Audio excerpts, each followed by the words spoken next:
আরেকজন ফেডারেশনের নেতা আমাদের আকাশ ভাই, ওনার কথাগুলি মনোযোগ সহকারে শুনবেন। ওনারা 40টা ফেডারেশন একত্রিত হয়ে নাকি আমাদের এই বিষয়টা নিয়ে ভালোভাবে কাজ করব। যদি আজকে এই ব্লাড কৃষ্ণ ক্ষতিপূরণ না হয়, তাহলে বাংলাদেশের সমস্ত আমরা সংঘর্ষ সংগ্রাম করা যারা ব্লাড কৃষ্ণ আছে সবাইকে একত্রিত করে আমরা বড় ধরনের আন্দোলন করব। সরকার না যেও যদি এই শ্রমিকদের নিয়ে হয়রানি করে শ্রমিকদের উপরে খারাপ কিছু করতে যায়, তারা 10 মিনিটও থাকতে পারবে না। আমরা কিছু চাই না, আমরা চাই আমাদের ন্যায্য বিচার, আমাদের ব্লাড কৃষ্ণ এবং ক্ষতিপূরণ উভয় আমাদের দিতে হবে। এই কোম্পানি এই শ্রমজীবী জনতা যদি রাস্তায় না নামতো, আপনাদের মতো মানুষ রাস্তায় বিস্তারে পাবে না। কেন আমাদেরকে আপনারা ব্লাড কৃষ্ণ করবেন? আপনারা ব্যর্থতার কারণে আমাদেরকে চাকরিচ্যুত করেন। আপনারা যদি আমাদেরকে শ্রম মজুরি শ্রম বন্টন সঠিকভাবে দেন, আমার শ্রমিকরা কি কথা বলবে? ওনার কথা শুনে কি বুঝতে পারলেন? ওনার কথা শুনে মনে হলো যে না, উনি শ্রমিকদের জন্য অনেক কিছু করতে পারেন। বিজিএমই থেকে যখন উনি ফোন দিছে এমডি তখন ওনারা বলছে যে ছোটো ভাই এতদিন পর কি মনে করিয়া কেন উনি কি তখন যখন উনি এই বয়ানটা দিছে শ্রমিকদেরকে সাথে নিয়ে শ্রমভবনের সামনে, তখন কি উনি বুঝতে পারে নাই যে এটা ওনার বড় ভাইয়ের ফ্যাক্টরি? তো বড় ভাইয়ের ছোটো ভাই কখন হয়? যখন কিছু পায়। আর ছোটো ভাইয়ের বড় ভাই কখন হয়? যখন কিছু দেয়।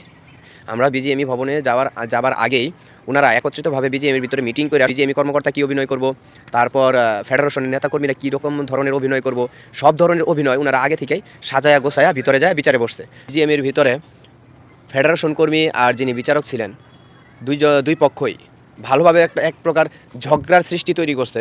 এতে বোঝানোর চেষ্টা করছে যে ওনারা আমাদের জন্য অনেক কিছুই করছে বা ওনারা আমাদের জন্য অনেক কিছুই করতে চায়, কিন্তু আসলে এই সম্পূর্ণটা যে সাজানো ছিল সেটা আমরা ওই জায়গাতে বুঝতে পারি নাই। তো বের হয়ে আসার পর যখন উনি বললো যে আমাদের ফেডারেশনের যত কাগজপত্র আছে যা কিছু আছে সব চেঞ্জ করে ফেলাও, আমাদের ফেডারেশনের কোনো নাম যেন এই ক্রাউনের শ্রমিকদের বিষয়ে না থাকে, তখন বুঝতে পারছি যে না, এই সম্পূর্ণ বিষয়টা ওনাদের ভিতরে এক ধরনের সাজানো গোছানো একটা অপশন ছিল, যেটা শুধুমাত্র একজনের মুখ বন্ধ করতে গেলে যা লাগে অতটুকু তাদের ভিতরে ঢালা হয়ে গেছে। আর এই আকাশ, যার কথা বলতেছি, এই আকাশ পরবর্তীতে আমাদেরকে গাড়ি ভাড়া দিয়েছিল 18,000 টাকা, অথচ টোটাল আসছিল 75,000, এটাই আমি শুনছি।